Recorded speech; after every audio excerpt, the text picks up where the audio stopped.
성도님들, 우리가 계속해서 마가복음 말씀을 읽고 있습니다. 마가복음 말씀을 한 장 한 장 묵상하고 있는데요. 어떤 것들을 깨닫고 또 어떤 은혜를 누리고 계십니까? 저는 요즘 특별히 8장, 9장, 이 10장을 읽으면서 새삼스럽게 깨닫고 있는 사실이 하나 있습니다. 복음은 진실로 자격 없는 자들에게 주신 하나님의 은혜일 수밖에 없구나. 복음은 진실로 자격 없는 자들에게 주시는 하나님의 은혜일 수밖에 없구나 라는 사실을 깨닫고 있습니다. 우리가 은혜를 고백하는 순간들이 있습니다. 내 힘으로는 안 되는 일이 될 때, 또 오래도록 고통하며 기도해온 문제가 해결될 때, 육신의 연약함을 위시하여서 인생의 연약함과 허물들이 하나님 앞에 다뤄질 때, 우리는 하나님께 감사하며 은혜입니다 라고 고백합니다. 그러나 우리를 더욱 깊은 은혜의 자리로 이끄시는 순간이 있습니다. 나의 죄인됨을 깊이 자각하는 순간입니다.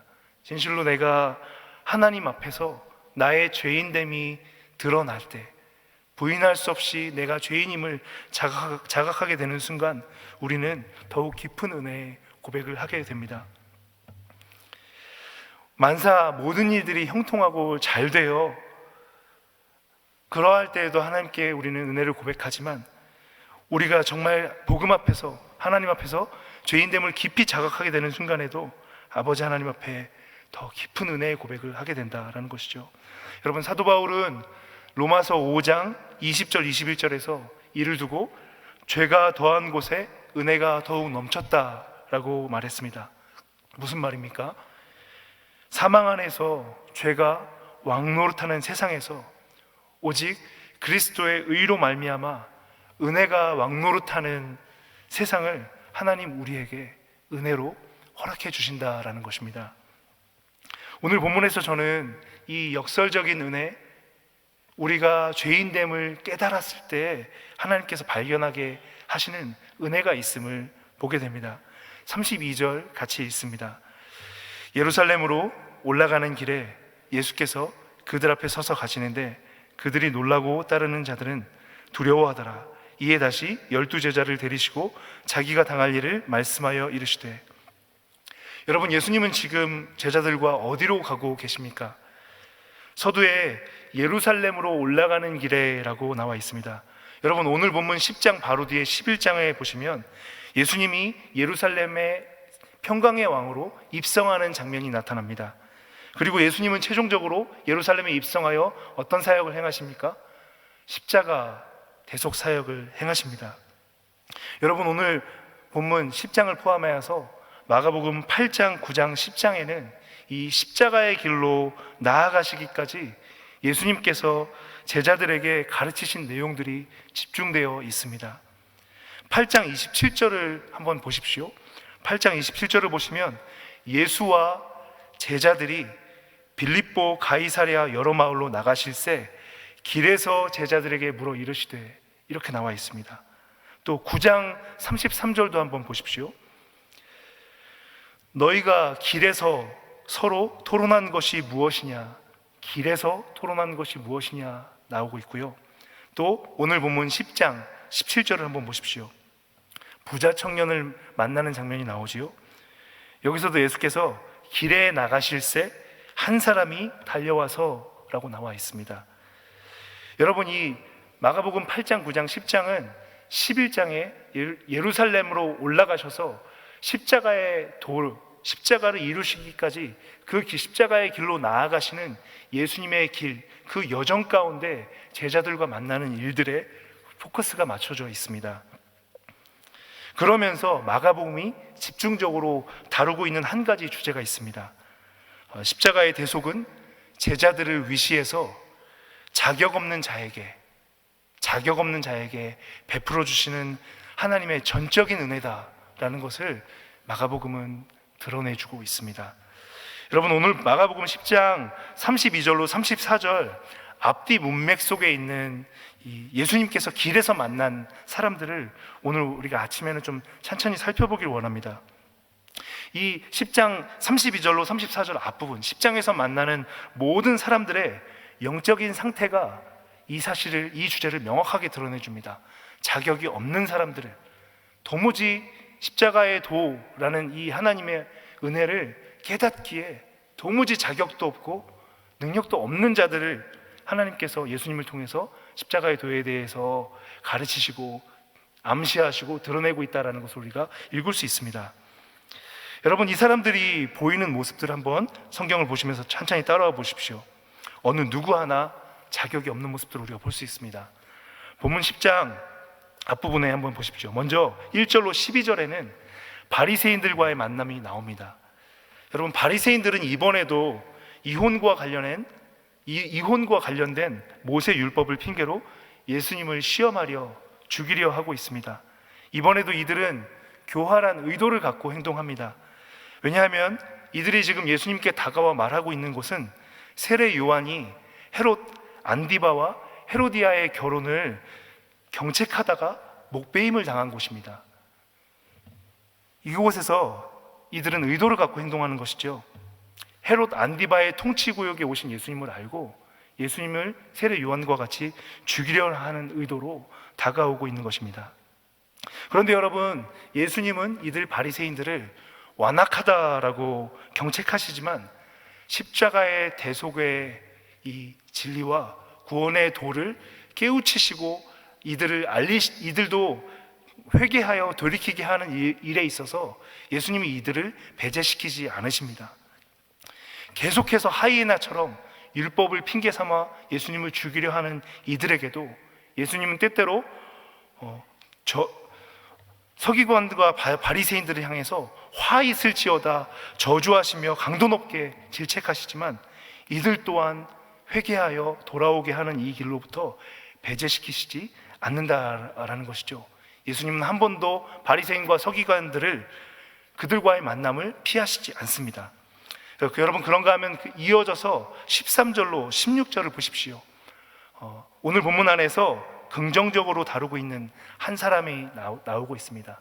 어린아이들이죠.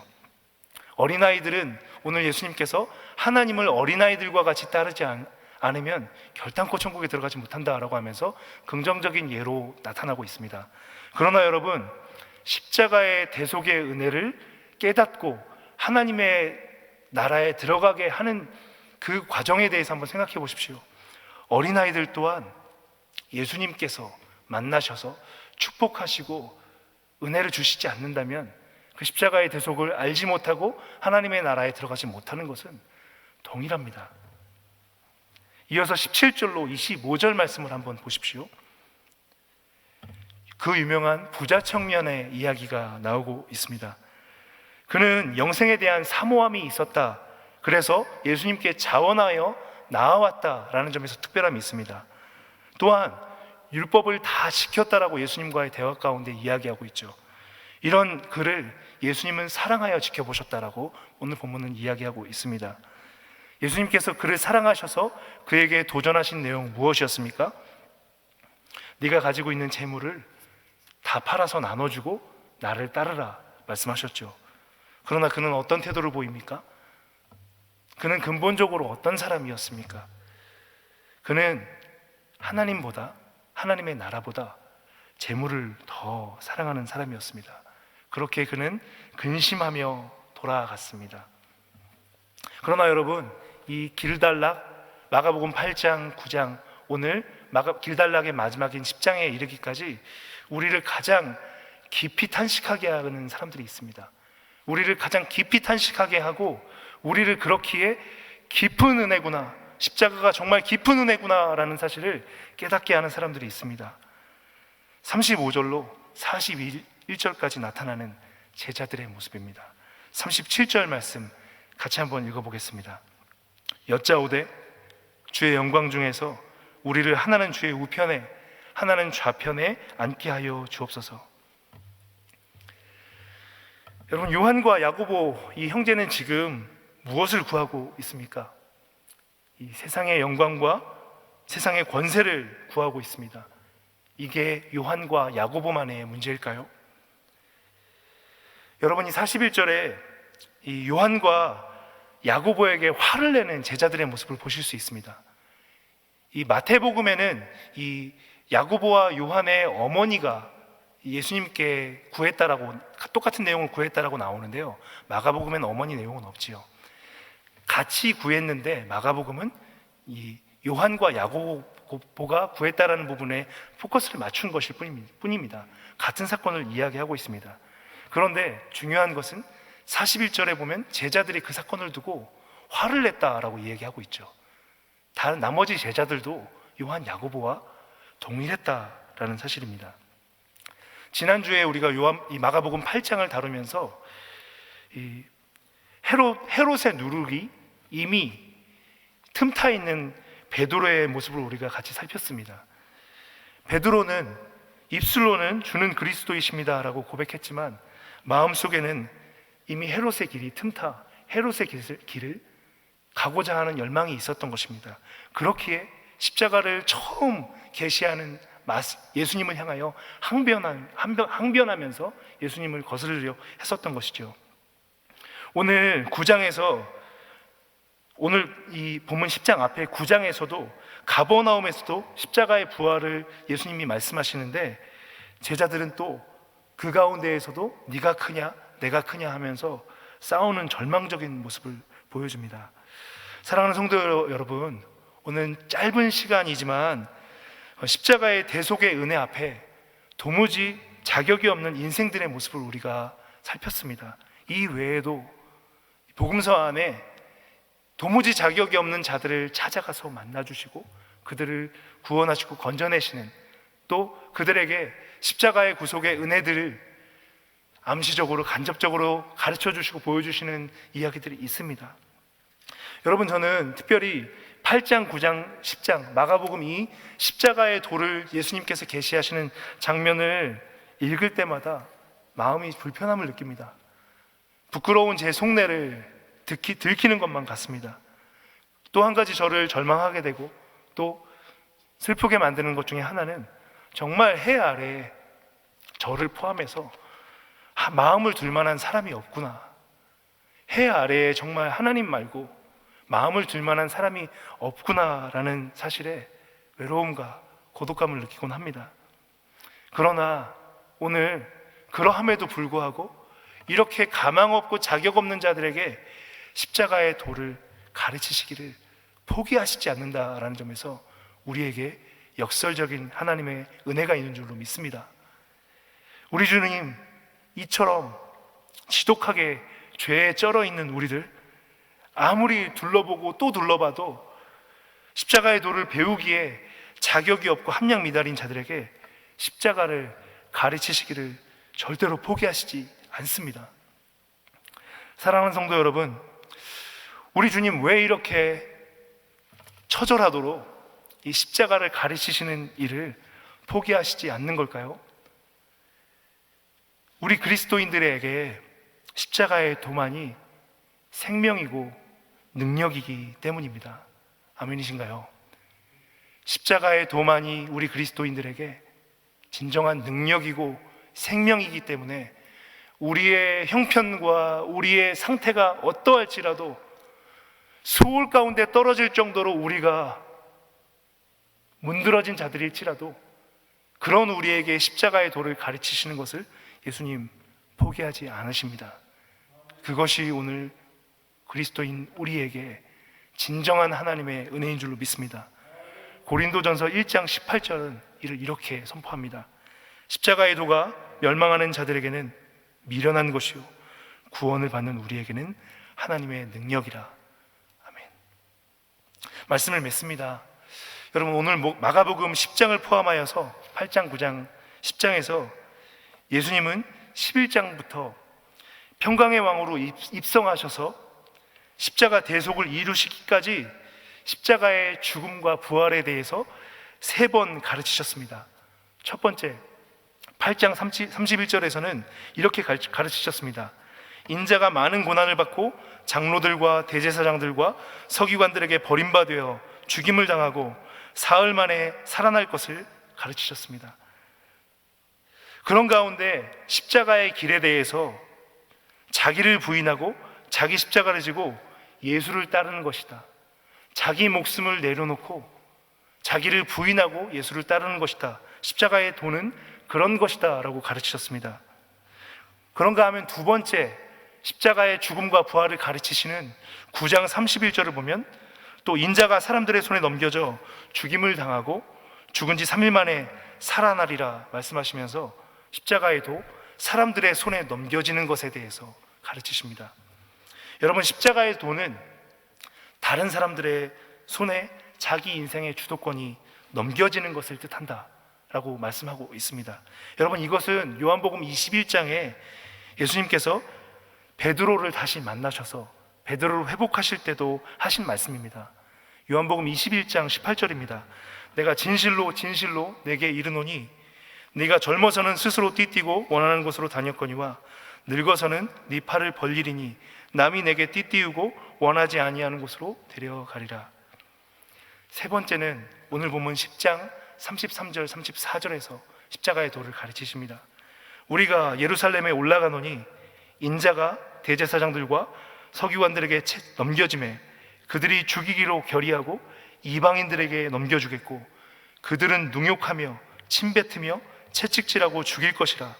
그는 3일 만에 살아나리라. 이렇게 가르치십니다. 그런 가운데 드러나는 또 가르치시는 십자가의 도 무엇입니까? 대제사장과 서기관들에게 넘겨지고 그들이 죽이기로 결의하고 누구에게 넘겨준다고요? 이방인에게 넘겨지고 예수 그리스도의 십자가의 죽음과 부활이 이 구원의 은혜가 유대인들에게만 제한되는 것이 아니라 열방의 모든 사람들에게 모든 사람들을 위한 것이다라고 가르쳐주고 계십니다. 오늘 아침 설교의 결론입니다. 마가복음 10장 45절 말씀 같이 한번 읽겠습니다. 10장 45절 읽습니다. 인자가 온 것은 섬김을 받으려 함이 아니라 도리어 섬기려 하고 자기 목숨을 많은 사람의 대속물로 주려 함이니라. 아멘. 오늘 역설적인 은혜를 나눴습니다. 예수님께서 처음 제자들에게 십자가의 도를 가르치시는 장면에 제자들을 위시하여 그 누구도 십자가의 도를 배우고 들을 만한 자격이 없는 자들이었습니다. 그런 제자들에게 예수님은 십자가의 도가 무엇이라고 가르치셨습니까? 자기 목숨을 부인하는 것, 자기를 부인하고 자기 십자가를 지고 예수님을 따르는 것이라. 두 번째, 다른 사람에게 자기 인생의 주도권을 넘겨주는 것이다. 자기 인생의 주도권을 다른 사람에게 넘겨주는 것이다. 세 번째, 대속물로 주는 것, 다른 타인을 위하여 자기 자신을 희생의 제물로 드리는 자리까지 나아가는 것, 그것이 십자가의 도다라고 가르쳐주고 있습니다. 오늘 자격 없는 우리 자신이 우리 자신을 바라볼 때 자격 없는 우리에게 하나님께서 이 세 가지 십자가의 도를 가르치시는 것을 포기하시지 않는 것이 은혜인 줄로 믿습니다. 오늘 주님 앞에 기도하실 때 주님, 이 십자가의 도 가운데 한 걸음 나아가는 은혜를 허락하여 주옵소서. 은혜를 구하면 그 십자가의 도 가운데 나아가는 모든 성도님들 되시기를 예수님의 이름으로 축복합니다. 기도합니다.